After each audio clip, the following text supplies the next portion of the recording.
and you are right. That's who I am. So in Peter's understanding, you are not supposed to wash my feet. I refuse. And Jesus turned to Peter and said, what I am doing now, you don't understand, but you will understand later. Peter said, no way, I refuse. I will not allow you to wash my feet. He was sincere. As a mark of respect, he refused. And then Jesus turned to him and said, if I don't wash you, then you will not have any part in me. You will not belong to me. You will not have part in this ministry. And Peter said, what? Did I hear you well? And if you don't wash me, I will not have part with you. I will not belong to you. I will not be in this your company. I will not be in this your group. So are you trying to say that by allowing you to wash me, I will really be part and parcel of you and part and parcel of your ministry? If that be the case, I don't want you to wash only my feet. You must do what? Wash my head, wash my hand, wash every part of my body. Now listen. Peter could not flow with Jesus earlier on because of lack of understanding. Am I right? But when he understood what the master was doing, he now began to flow with him. He flowed with the master when he understood where the master was heading to. But prior to that time, he could not flow with the master. I am not preaching this story, but I'm using this story to draw a message. My message is titled Understanding and the Flowing with the Watchman Vision. Understanding and the flowing with the Watchman Vision. Jesus had a vision. Jesus had an objective. Jesus had a focus. Jesus had something he was wanting to achieve. And he wanted Peter and the rest of the people to flow with him. But Peter could not flow with him because of what? Lack of understanding. But by the time Peter understood, he was now able to flow with the master. I want to say from the onset now that one of the things that has hindered us as a group, not just the national campus workers, but majority of the people in the Watchman leadership, Watchman workforce, is lack of understanding. We not being able to really understand the vision of the watchman that we are pursuing. And because we have not been able to fully understand the vision of the watchman, many of us are not really flowing with the vision. The Lord wants us to flow with the vision of the watchman. The Lord wants us to go along with the vision of the watchman. The Lord wants it that the vision of the watchman should eat us up. The vision of the watchman should swallow us, as it were. The vision of the watchman should consume us. But this vision has not consumed many of us because of lack of understanding of what this vision is all about. And I want to also say that you, all of you here, are the future of this Watchman Vision. I don't know any other group of people that can carry the vision of the Watchman to where the Lord wants it to reach, if not you people. Are we to depend on businessmen? Are we to depend on traders at Ibeku Market? Are we to depend on people at Timber Shed?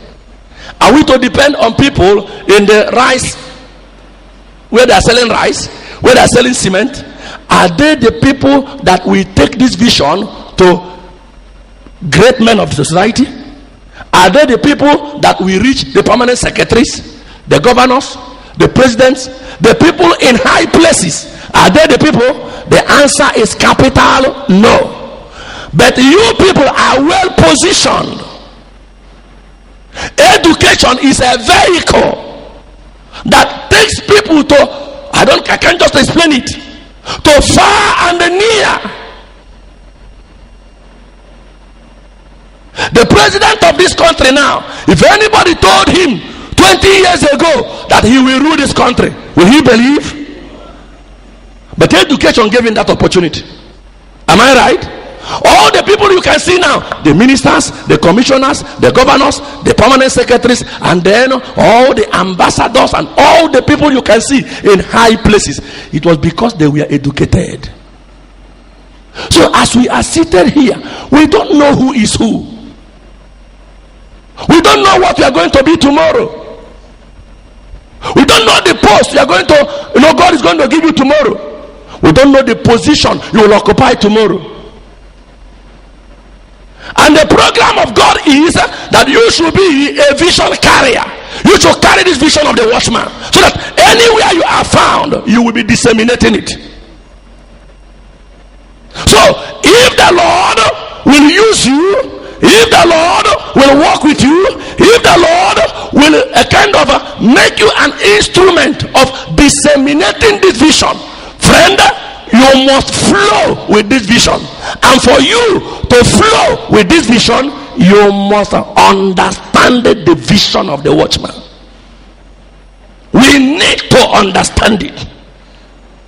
I repeat, Peter could not flow with Jesus until he understood where Jesus was heading to. In that same way, we cannot flow with the vision of the Watchman until we understand what this vision is all about. I am not here for a Bible study, but I'm going to read some places in the Bible to show some things. Now, what is a vision? A vision simply means that objective that has formed in the heart of an individual, which that individual is pursuing. An objective. It has formed in your heart, and then you are pursuing it. It has become your focus. It has become your waking thought. It has become something you are not joking with. And I want to talk about the vision of the Watchman. And I'm listening, because due to lack of understanding, permit me to say, some people are agitating. Some people are somehow protesting in their minds, or when they are discussing with their colleagues. Why this?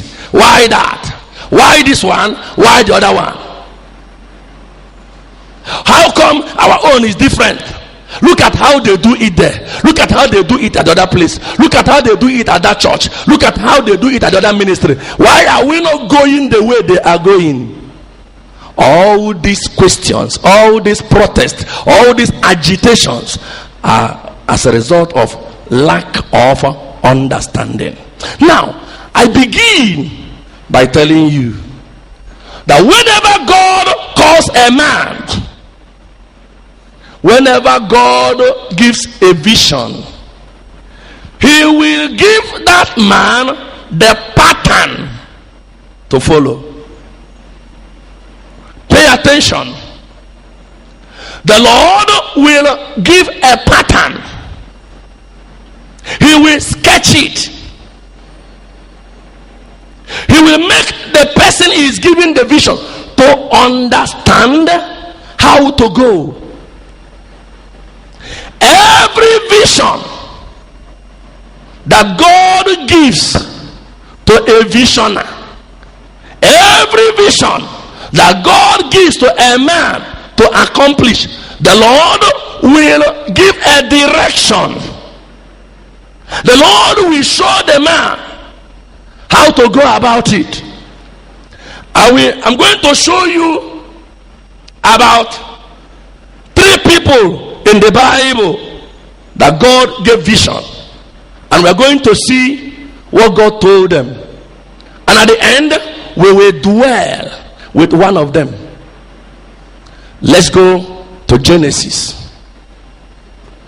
It was now time to destroy the then world,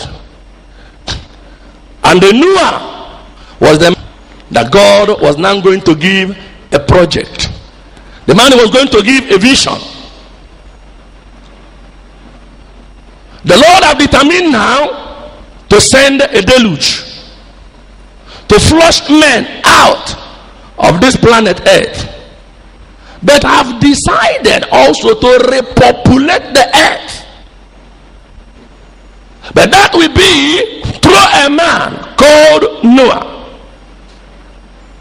and for him to successfully carry on or achieve God's objective of being safe, he and his family, so as to populate the earth after the deluge, the Lord needed to tell him what to do.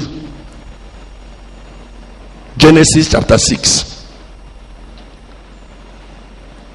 I read from verse 13.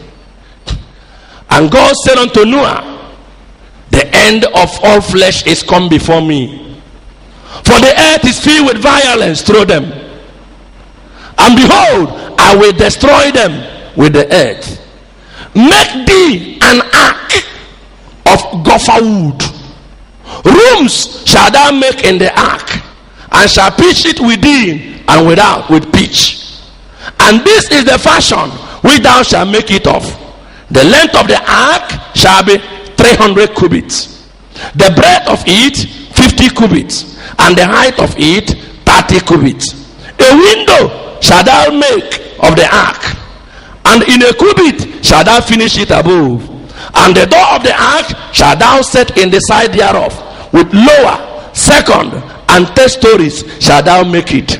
And behold, I, even I, do bring a flood of waters upon the earth, to destroy all flesh, wherein is the breath of life from under heaven, and everything that is in the earth shall die. Wait a minute.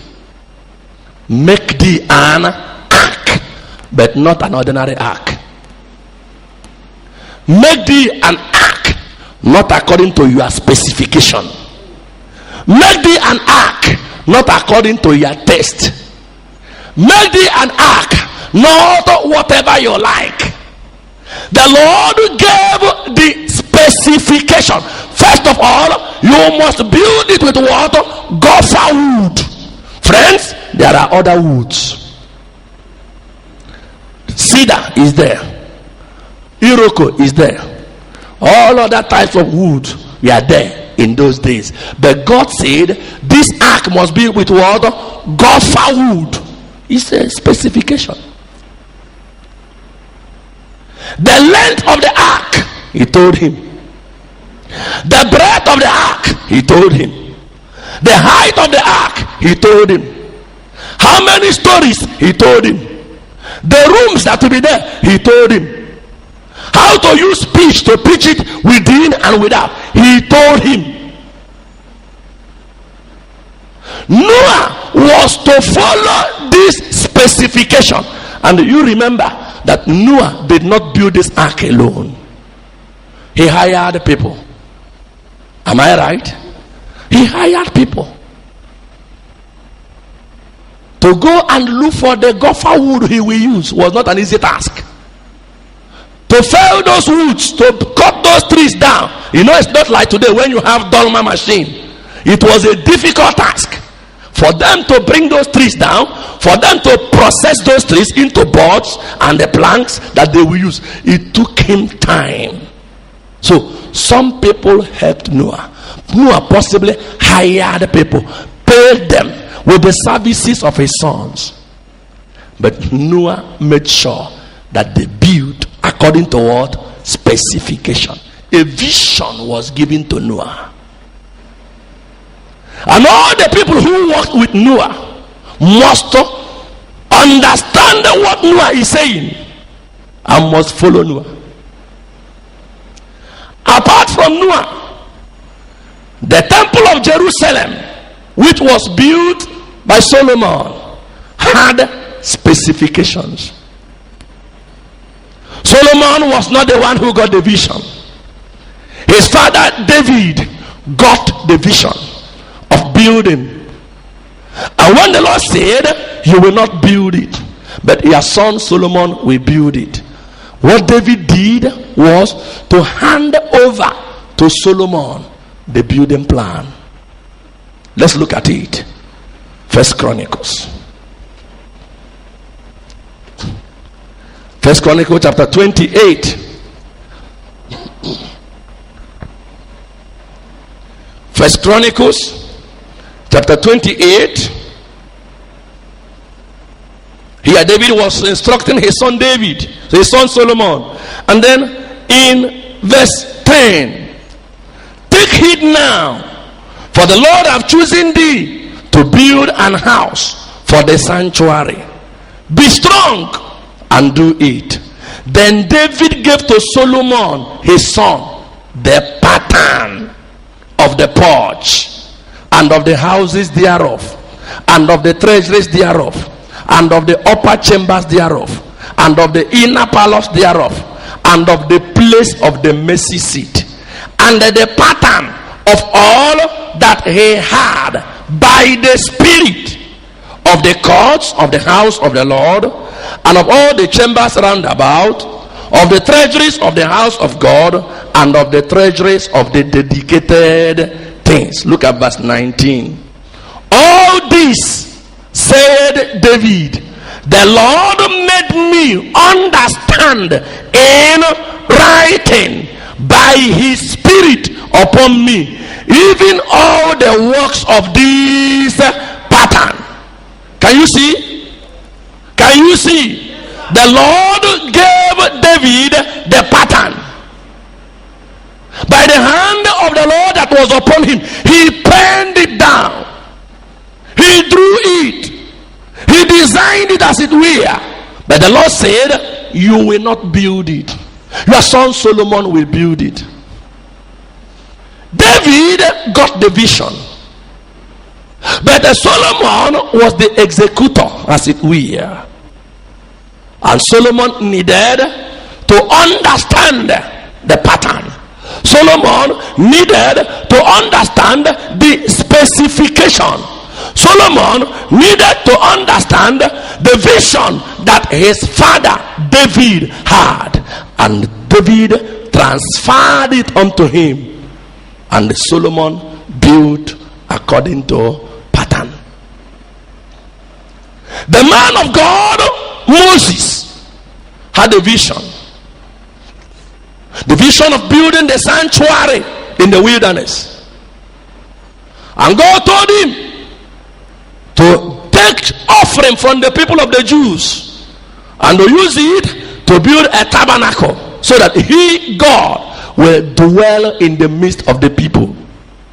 But the Lord needed to take Moses to the mountain, and they showed him the pattern of the heavenly things.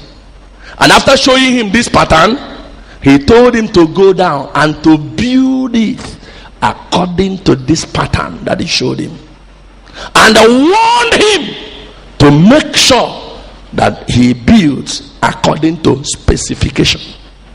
Let's just look at how the writer to the Hebrew Christians painted this picture. Hebrews chapter 8.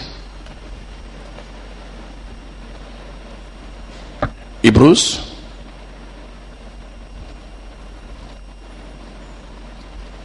chapter number 8. Let me just read verse number 5.